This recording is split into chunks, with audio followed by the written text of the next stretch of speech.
Our scripture reading today is from Exodus chapter 1, verse 8, through chapter 2, verse 10. Then a new king, to whom Joseph meant nothing, came to power in Egypt.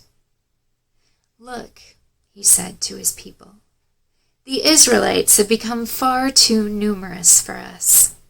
Come, we must deal shrewdly with them, or they will become even more numerous, and if war breaks out, will join our enemies, fight against us, and leave the country." So they put slave masters over them to oppress them with forced labor, and they built Pithom and Ramses as store cities for Pharaoh. But the more they were oppressed, the more they multiplied and spread. So the Egyptians came to dread the Israelites and worked them ruthlessly. They made their lives bitter with harsh labor in brick and mortar and with all kinds of work in the fields. In all their harsh labor, the Egyptians worked them ruthlessly. The king of Egypt said to the Hebrew midwives, whose names were Shiphrah and Puah, "When you are helping the Hebrew women during childbirth on the delivery stool, if you see that the baby is a boy, kill him. But if it's a girl, let her live." The midwives, however, feared God and did not do what the king of Egypt had told them to do. They let the boys live. Then the king of Egypt summoned the midwives and asked them, "Why have you done this? Why have you let the boys live?" The midwives answered Pharaoh, "Hebrew women are not like Egyptian women. They're vigorous and give birth before the midwives arrive." So God was kind to the midwives, and the people increased and became even more numerous. And because the midwives feared God, He gave them families of their own. Then Pharaoh gave this order to all his people: "Every Hebrew boy that is born you must throw into the Nile, but let every girl live." Now a man of the tribe of Levi married a Levite woman, and she became pregnant and gave birth to a son. When she saw that he was a fine child, she hid him for 3 months. But when she could hide him no longer, she got a papyrus basket for him and coated it with tar and pitch. Then she placed the child in it and put it among the reeds along the bank of the Nile. His sister stood at a distance to see what would happen to him.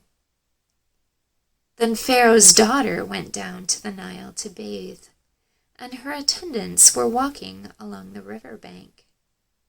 She saw the basket among the reeds and sent her female slave to get it. She opened it and saw the baby. He was crying, and she felt sorry for him. "This is one of the Hebrew babies," she said. Then his sister asked Pharaoh's daughter, "Shall I go and get one of the Hebrew women to nurse the baby for you?" "Yes, go," she answered. So the girl went and got the baby's mother. Pharaoh's daughter said to her, "Take this baby and nurse him for me, and I will pay you." So the woman took the baby and nursed him. When the child grew older, she took him to Pharaoh's daughter, and he became her son. She named him Moses, saying, "I drew him out of the water." This is the word of the Lord. Thanks be to God.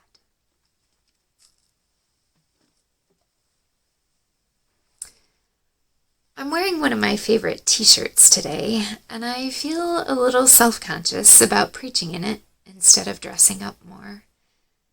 But I was wearing it as I began studying the passage this week, and it seemed particularly fitting for today's passage and sermon. In case you can't read it, the sleeve has hashtag She Is Called. And on the front here is a list of some women in the Bible.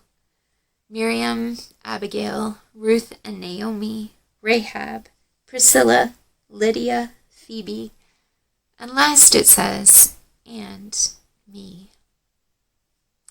I wear the shirt often as a reminder that God has called me to join these women as a witness to God's work in the world. And I decided to preach in this shirt because today's passage is a story of mothers and daughters and sisters acting with courage, faith, and wisdom to preserve life. Women doing God's work in the world.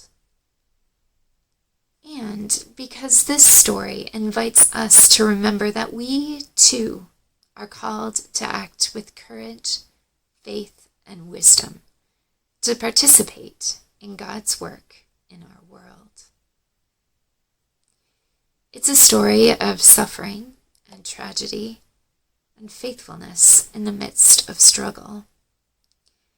An acquaintance posted a quote from Barbara Brown Taylor on Facebook this week that said, "New life starts in the dark.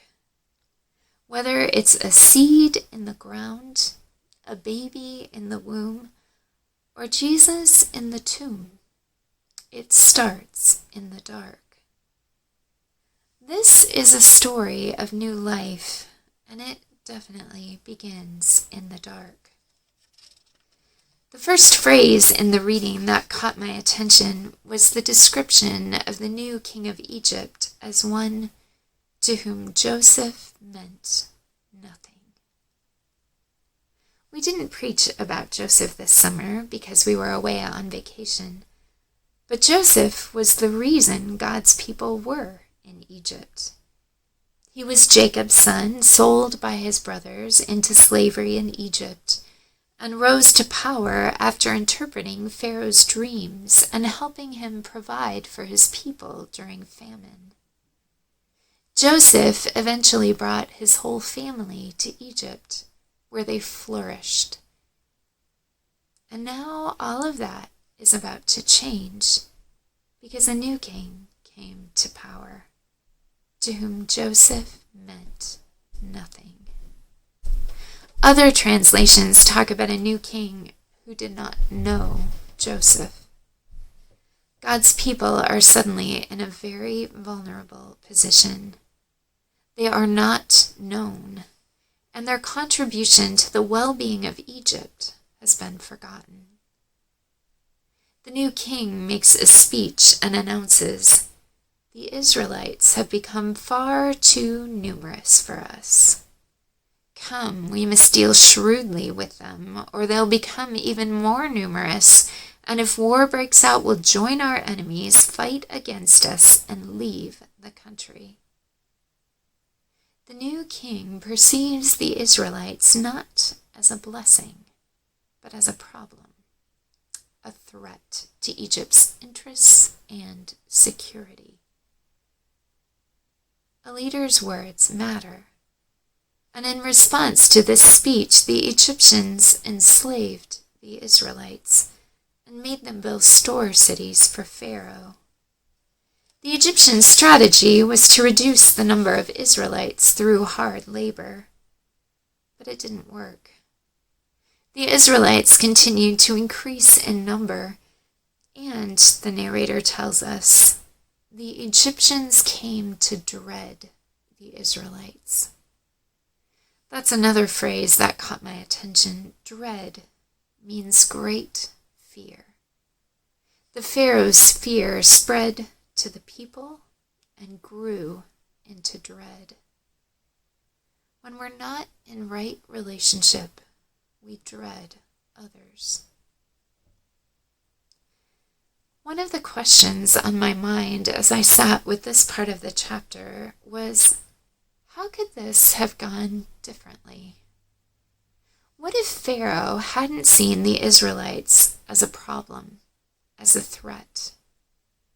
What if instead he had continued in right relationship with them, had encouraged everyone to flourish?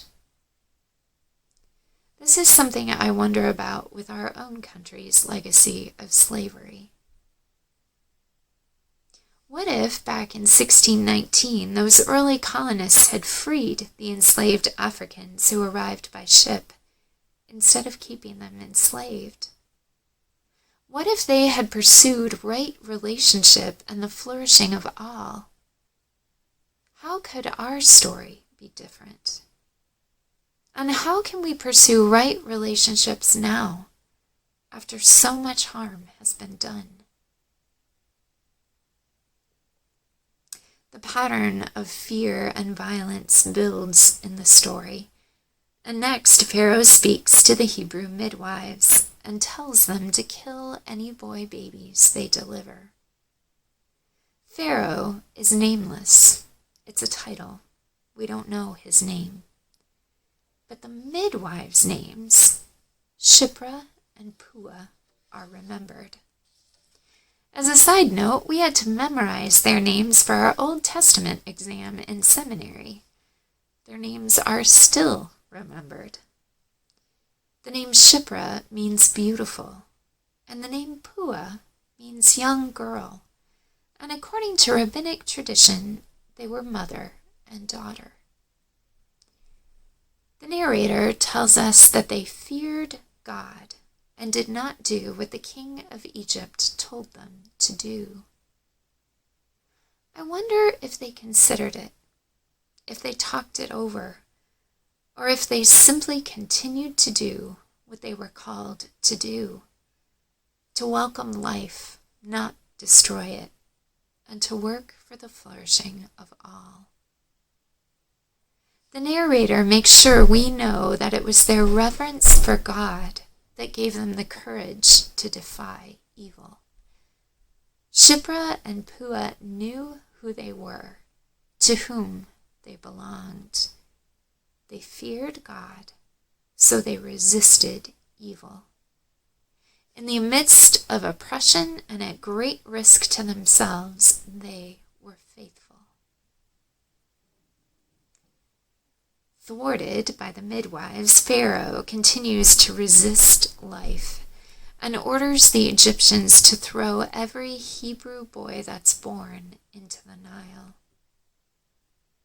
And it's in this time of terror that Moses is born, and new life begins in the dark. We're told that Moses' parents were Levites, the tribe that will one day serve as priests in Israel, and that Moses' mother found him beautiful. When she saw he was a fine child, she hid him for 3 months.